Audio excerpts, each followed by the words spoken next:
दो कार की भिड़ंत में सेवानिवृत्त शिक्षक की गई जान। अंजनगांव सुरजी से दरियापुर मार्ग पर हंतोड़ा फाटा के पास शनिवार 15 नवंबर की शाम दो कार के बीच आमने सामने भिड़ंत होने से हुई दुर्घटना में सेवानिवृत्त शिक्षक की जान चली गई। मृतक शिक्षक का नाम दरियापुर निवासी प्रमोद दिगंबर डवंगे उम्र 60 है। जानकारी के मुताबिक प्रमोद दिगंबर डवंगे यह अंजनगांव में शादी के लिए आ रहे थे, तब बीच रास्ते में हंतोड़ा फाटा के पास दो कार के बीच आमने सामने भिड़ंत हो गई। इस हादसे में प्रमोद डवंगे गंभीर रूप से घायल हुए। उन्हें उपचार के लिए अस्पताल में भर्ती किया गया, जहां रविवार 16 नवंबर को उपचार के दौरान उनकी जान चली गई। इस हादसे में राजेश नारायण सांगोले उम्र 55 भी घायल हो गए थे। उन्हें अकोला के निजी अस्पताल में भर्ती किया गया। शहर के पंचवटी चौक में लगाए गए इस्लामिक इंफॉर्मेशन सेंटर के प्रचार फलक को लेकर शुरू हुआ विवाद अब गंभीर रूप लेता दिखाई दे रहा है। अनुमति के बिना धार्मिक प्रचार सामग्री लगाने पर आपत्ति उठाने वाले भाजपा सांसद डॉक्टर अनिल बोंडे को हैदराबाद से धमकी भरा ईमेल प्राप्त हुआ। इस संबंध में सांसद बोंडे के समर्थकों ने 16 नवंबर को राजापेट सहित येवदा पुलिस स्टेशन में शिकायत दर्ज कराई थी, जिसके बाद पुलिस ने जाँच शुरू कर दी है। बता दें कि 3 दिन पहले पंचवटी चौक पर इस्लाम धर्म में संबंधित प्रचारक फलक लगाए गए थे। इस फलक पर आपत्ति जताते हुए सांसद बोंडे ने कहा था कि शहर के प्रमुख चौराहों पर बिना अनुमति धार्मिक प्रचार सामग्री कैसे लगाई जा रही है, इसके पीछे कोई संगठित रैकेट सक्रिय है और इसके माध्यम से हिंदुओं का धर्मांतरण कराने का प्रयास हो सकता है। उनके इस बयान के बाद शहर में हलचल मच गई थी। सांसद बोंडे के इसी बयान में कुछ ही घंटों के बाद उन्हें हैदराबाद से एक ईमेल मिला। ईमेल में दावा किया गया है कि उनके वक्तव्य से हैदराबाद के मुस्लिम समुदाय में नाराजगी पैदा हुई और वातावरण तनावपूर्ण हो गया है। भंडारा के लाखनी निवासी और नागपुर के रायसोनी कॉलेज में अभियांत्रिकी के पहले वर्ष छात्र जहीन कुरैशी उम्र 20 की हिंगना एमआईडीसी कैंप में हुई दुर्घटना में जान चली गई। जानकारी के मुताबिक देर रात जहीन एक दोस्त के साथ खाना खाने के बाद मोटरसाइकिल से अपने छात्रावास की ओर लौट रहा था, तब अचानक एक ट्रक ने उसकी दुपहिया को जोरदार टक्कर मार दी। दुर्घटना इतनी भीषण थी कि जहीन ने घटनास्थल पर ही दम तोड़ दिया, जबकि उसके पीछे बैठा साथी गंभीर रूप से घायल हो गया। जख्मी छात्र को तत्काल लता मंगेशकर अस्पताल में भर्ती किया गया, जहां उस पर उपचार जारी है। पुलिस ने आरोपी ट्रक चालक के खिलाफ मामला दर्ज कर जांच करनी शुरू की है। अचानक हुई इस दुर्घटना की जानकारी लाखनी में पहुंचने पर हड़कंप मच गया। अभियंता होने का सपना देखने वाले होनहार और मिलनसार छात्र जहीन के जाने से परिजनों और रिश्तेदारों में शोक व्याप्त है। अर्जुननगर के रहने वाले बीजेपी कार्यकर्ता शेख यूनुस शेख हुसैन को अनेक नंबरों से धमकी भरे कॉल आने की शिकायत सीधे पुलिस आयुक्त से की है। सीपी अरविंद चावरिया ने इस मामले में तत्काल जांच के निर्देश अधिकारियों और साइबर सेल को दिए हैं। बता दें कि इस बारे में स्वयं बीजेपी सांसद डॉक्टर अनिल बोंडे ने सीपी से शिकायत की है। कुपोषण से ग्रस्त मेलघाट से सभी सुविधायुक्त अस्पताल में पर्याप्त सुविधाएं उपलब्ध कराने का आदेश सर्वोच्च न्यायालय ने दिया है। हालांकि धारणी स्थित उपजिला अस्पताल में 20 वर्षों से सुविधाओं का अभाव है। निधि की कमी के कारण डॉक्टरों, कर्मचारियों और दवाओं की कमी से सरकारी लापरवाही स्पष्ट रूप से उजागर होती रही है। शनिवार को अस्पताल में 3 बच्चों की जान चली गई, जबकि जन्मे जुड़वा बच्चों में से इस बच्चों को तुरंत अस्पताल से छुट्टी दे दी गई थी। इस तरह 24 घंटे में 4 बच्चों की जान चले जाने का मामला सामने आया है। शनिवार को एक के बाद एक 3 बच्चों के साथ एक गर्भवती माता की भी जान चली गई।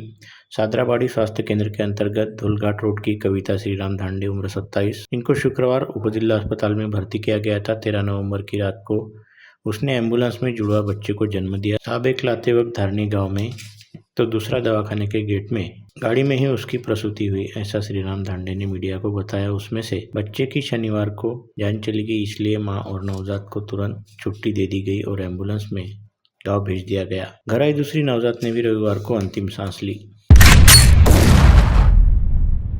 फलगांव थाना क्षेत्र के शिलाला गांव के पास खेत में एक युवक का अधजला शव बरामद हुआ था। इस युवक को मारने के बाद आरोपियों ने उसका शव जला दिया था। इस सनसनीखेज प्रकरण की गुत्थी सुलझाना पुलिस के लिए चुनौती हो गया है। अब तक मृतक की शिनाख्त नहीं हो पाई।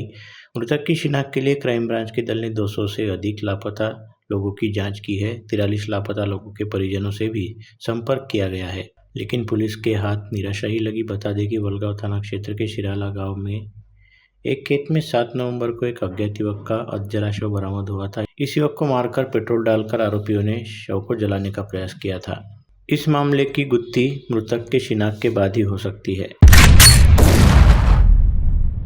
नागपुर जिले के मौदा में शासकीय ऊर्जा प्रकल्प से राहट गांव से उड़ान बांधकाम को लिए निःशुल्क दी जाने वाली राख का निसंकोच बिक्री करने का धोखादायक मामला उजागर हुआ है। जांडू कंस्ट्रक्शन कंपनी के कर्मचारियों द्वारा स्थानीय ईंट भट्टी को तथा व्यावसायिकों को 5,000 प्रति ट्रक के अनुसार यह राख बिक्री की जा रही थी, किंतु यह मामला कुछ ट्रक मालिकों को पता चला।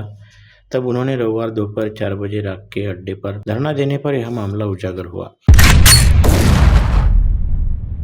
लूटपाट के समय पैसे न मिलने पर 2 युवकों को गंभीर रूप से घायल कर दिया था। इस घटना में पुलिस के दल ने आरोपियों का सुराग लगाकर उन्हें गिरफ्तार करने में सफलता प्राप्त की। महादेवपुरी निवासी हर्ष दीपक बंसोड़ उम्र 20 समेत अन्य 2 को कब्जे में लिया है, जबकि एक फरार बताया जाता है। इन आरोपियों से घटना में इस्तेमाल किया हथियार और सफेद रंग की मोपेड समेत कुल 65,500 रुपये का माल जब्त किया गया। यह घटना 30 नवंबर की रात 8 बजे के दौरान इंदला फाटा के पास घटित हुई थी। डाक विभाग के सुकन्या योजना के पैसों की हेराफेरी किए जाने का मामला चिखलदरा तहसील के गंगाखेड़ा गांव में उजागर हुआ। 21 दिसंबर 2023 से 28 जून 2024 के दौरान यह जालसाजी की गई। इस प्रकरण में चिखलदरा पुलिस ने डाक निरीक्षक धीरज चौहान की शिकायत पर अमरावती की प्रियंका कॉलोनी निवासी आरोपी नीलेश बंडू ढोके के खिलाफ जालसाजी का मामला दर्ज किया है। परतवाड़ा में कार दिलाने के नाम पर बाइक शोरूम के बिजनेस मैनेजर के साथ 40 लाख रुपए का फ्रॉड होने की शिकायत दर्ज कराई गई। पुलिस ने धनंजय सिंह, विजय सिंह ठाकुर की शिकायत पर आरोपी साकिब अली खान, अकबर खान, मयूर जीवनराम ठाकरे और अजिंक्य राजेंद्र ठाकरे के विरुद्ध दफा 420, 468 का केस दर्ज कर जांच आरंभ की। शिकायत में बताया गया कि आरोपियों ने कार की नंबर प्लेट बदलकर शिकायतकर्ता को वह कार बेची थी। राजापेट थाना क्षेत्र के गोपाल नगर के मराठा कॉलोनी में निकिता चंद्रशेखर चौहान उम्र 28 नामक महिला के किराए के मकान में हुई चोरी के मामले में क्राइम ब्रांच के दल ने आरोपी महिला को गिरफ्तार करने में सफलता प्राप्त की। पुलिस ने चोरी के माल से खरीदे पुराने ऑटो रिक्शा को जब्त कर लिया। राष्ट्रीय महामार्ग को पार करते समय 53 वर्षीय व्यक्ति को दुपहिया सवार ने जोरदार टक्कर मार दी। इस हादसे के बाद जहां दुपहिया जलकर राख हो गई, वहीं अस्पताल में उपचार के लिए भर्ती किए गए व्यक्ति की उपचार दौरान जान चली गई। रविवार को दोपहर 3 बजे के दौरान तिवसा बस डिपो के सामने यह घटना घटित हुई। इसमें दुपहिया सवार युवक समेत युवती गंभीर रूप से घायल हो गए, उन पर उपचार जारी है। हादसे में मृतक का नाम तिवसा तहसील के शेंदुरजना माहौर निवासी संजय नामदेव पाटिल है, जबकि जख्मी के नाम नागपुर निवासी लक्ष्मी चौरागड़े और अमरावती निवासी राजेंद्र मोरे है। जानकारी के मुताबिक राजेंद्र मोरे और युवती दोनों दुपहिया पर सवार होकर अमरावती से नागपुर की तरफ जा रहे थे। इस दौरान तिवसा बस डिपो के पास संजय पाटिल यह मार्ग पास कर रहे थे, उन्हें दुपहिया ने जोरदार टक्कर मार दी। इस दुर्घटना के बाद दुपहिया द्विभाजक तक घसीटती हुई जाने से उसने आग पकड़ ली और कुछ ही समय में वह जलकर राख हो गई। दुपहिया पर सवार युवती गंभीर रूप से घायल हो गई, जबकि राजेंद्र मोरे भी घायल होने से दोनों को नागरिकों ने तिवसा के उपजिला अस्पताल में भर्ती कराया। वहीं संजय पाटिल की उपचार के दौरान जान चली गई। घायल लक्ष्मी की हालत गंभीर रहने से उन्हें तत्काल अमरावती जिला अस्पताल लाया गया। घटना की जानकारी मिलते ही तिवसा पुलिस का दल घटनास्थल पर जा पहुंचा। उन्होंने मामला दर्ज कर जांच करनी शुरू की। सोशल मीडिया के माध्यम से पहचान होने के बाद युवक और युवती एक दूसरे से बातचीत करने लगे। एक दिन युवक ने उसे व्हाट्सएप पर वीडियो कॉल किया और बातचीत करते हुए उसे मजबूर किया। ऐसा 2-3 दफा हुआ, लेकिन उस वीडियो कॉल पर उस समय उसने स्क्रीनशॉट निकाल लिए। पश्चात यह स्क्रीनशॉट वायरल करने की धमकी देते हुए लड़की का विनय भंग किया। वलगांव थाना क्षेत्र के एक गाँव में 4 से 15 सितंबर के दौरान यह घटना घटित हुई। इस प्रकरण में वलगांव पुलिस ने पीड़ित 17 वर्षीय युवती की शिकायत पर संदिग्ध सांगली निवासी कृष्णा मोहिते उम्र 32 के खिलाफ विनय भंग का मामला दर्ज किया है।